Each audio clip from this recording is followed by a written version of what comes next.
Our worst fears were realized tonight. A tragic end in Merced, California. 4 family members kidnapped from their trucking business were found dead Wednesday night, according to the Merced County Sheriff. There was not a farm worker, it was a fellow under contract to clean an orchard, it's harvest time, and he was out there helping with the harvest and came across them. We believe fully that our victims were deceased before we even got notified of the crime. The sheriff expressed his anger after the bodies were found. There's a special place in hell for this guy. I'm hoping our district attorney's office goes for the death penalty. And I'm going to tell you that right now. I'm not going to sugarcoat it, and I would like to be there when that happens. That's how pissed I am with this. This is completely and totally senseless. A whole family wiped out, and we still don't know why. This brutal discovery comes after authorities released surveillance footage of 8-month-old Aruhi Deri along with her parents Jasleen Kaur and Jasdeep Singh and her uncle Amandeep Singh, kidnapped at gunpoint. In the video, an unidentified man is seen with a white trash bag crossing the parking lot Monday morning and following Jasdeep. He drops the trash bag and then pulls out what appears to be a firearm. Jasdeep and Amandeep are then seen with their hands tied behind their backs with zip ties, forced into a truck by the gunman. The gunman returns 6 minutes later and is seen taking Jasleen and baby Aruhi to the same truck. A suspect was apprehended on Tuesday after attempting to take his own life. Doctors had to initially sedate him given his condition. However, local authorities have started talking to the suspect and are trying to figure out a motive. An ATM card belonging to one of the victims was used in a neighboring town. Authorities there received information that the 48-year-old might be connected to the case.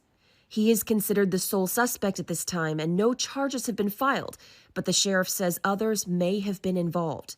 The sheriff says the suspect also has a criminal history. Well, I can tell you right now, in 2005, he was arrested for something very similar. He did 7 years in prison, was paroled in 2015, and then here we go again. It's been more than 5 years since single-use plastic bags like these were banned from grocery stores, a ban advocates say made strides for the environment. There was a 72% drop in grocery bag litter in the state just 1 year after it was fully implemented. Now a new law hopes to take things a step further by banning these single-use plastic pre-checkout bags that are not recyclable and can contaminate compost facilities. The bill was signed into law by Governor Gavin Newsom last week. It says that by January 1st, 2025, single-use plastic pre-checkout bags have to be phased out and replaced with recycled paper bags or bags considered compostable under state criteria. Any products that meet those standards can have green, beige, or brown tinting or any sort of marketing that implies that they are compostable, and they are allowed to use the label as compostable. Shoppers we spoke with were all in favor. You see a lot of plastic on the streets and stuff like that, so that would be really nice to get rid of some of that. We have to solve the plastic problem because we're idiots. Humans have got to stop doing crazy stuff and start fixing things. But not everyone is as enthusiastic. The California Grocers Association requested at least 2 years to let stores transition. We reached out to the association and haven't heard back, but in documented opposition in the Senate floor analysis, they say that there's only a small number of manufacturers who can provide the alternative bags. They also requested that other actions like fees and outright bans against produce bags be blocked for the future. Supporters double down and say that the new rule will be a win for everyone. It helps consumers be a lot more educated about which products that claim compostability are actually compostable, and helps them collect their organics. So this is a win-win bill on multiple different sides. In the South Bay, Zach Fuentes, ABC 7 News. Less supply of crude oil equals less supply of gasoline. Less supply of gasoline at current demand levels equals higher prices. Oil experts are warning the price of gas is about to surge after OPEC Plus oil ministers agreed to cut production by 2 million barrels per day. We are not endangering the energy markets. We are providing security, stability to the energy markets. At a price. Everything has a price. Energy security has a price as well. The decision is a major loss for the Biden administration, which had launched a full-scale pressure campaign in a last-ditch effort to dissuade Middle Eastern allies from cutting production, according to multiple sources. What's your reaction to the OPEC Plus decision? disappointment, and we're looking at what alternatives we may have. Now, 5 weeks before a high-stakes midterm election, the Biden administration is frantically sifting through options to keep gas prices down. We believe we have the tools here at home to work with our allies and to work with Congress to make sure that we address the mistake that OPEC made yesterday, which was the wrong direction. And again, I believe it will have less of an impact in the United States and far more of an impact on lower income countries around the world. There's a lot of alternatives. We haven't made up our mind yet. It seems everywhere you look here in Fort Myers, there is destruction. I mean, take a look at this gas station here. You can see it is completely collapsed, and it could be a pretty long time before this area is rebuilt. More than a week after Hurricane Ian ravaged parts of southwestern Florida, crews still out in force. They work 12 hours on and 12 hours off, but at the button, so they have no time off, no days off. We're not quitting. A matter of fact, we're full force ahead. Thousands trying to pick up the pieces and move forward, so many without food, power, and water.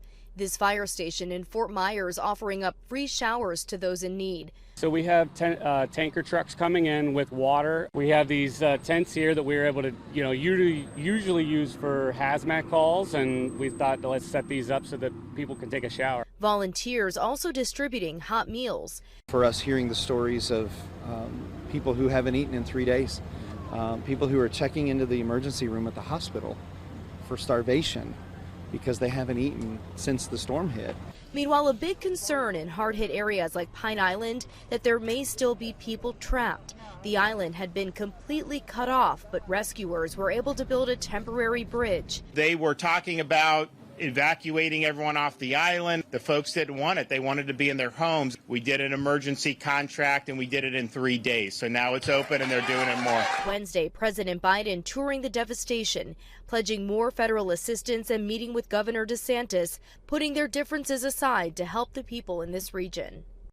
And officials are also looking into building a temporary bridge for Sanibel Island, but say because it's more complicated, it will take longer. Rena Roy, ABC News, Fort Myers, Florida.